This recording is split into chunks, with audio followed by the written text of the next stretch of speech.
Hey everyone, we are going to make box and whisker plots today.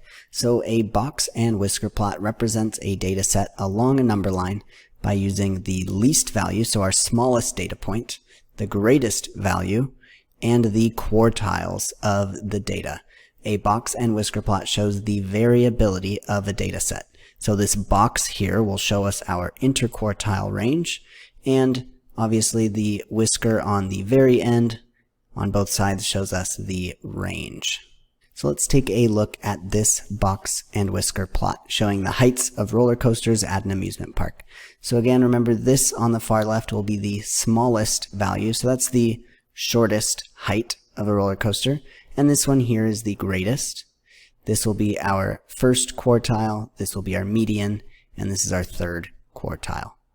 So what fraction of the roller coasters are between 120 feet and 220 feet? So we can see, right, that's representing, this is the first quartile from the least value to Q1. This would be from Q1 to Q2, or the median, right? So that would be 1/2 of our data. And up to here, right, would represent 3/4 of our data. So about 3/4 of the roller coasters are between 120 and 220 feet. And are the data more spread out below or above the median?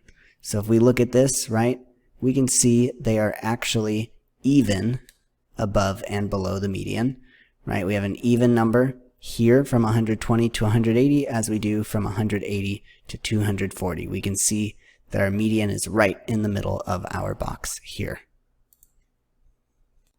Now looking at these two box and whisker plots, we can see the distribution of lifespans for crocodiles as well as for alligators.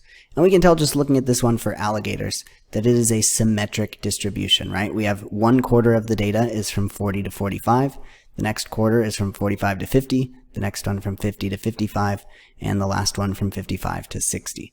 Now with crocodiles, right, we can see the first quarter of the data here from 45 to 55, and another quarter here from 55 to 70, and then half of our data, right, the second quarters is from 70 to 80. So we can see that this would have a tail to the left, and so this would be skewed left.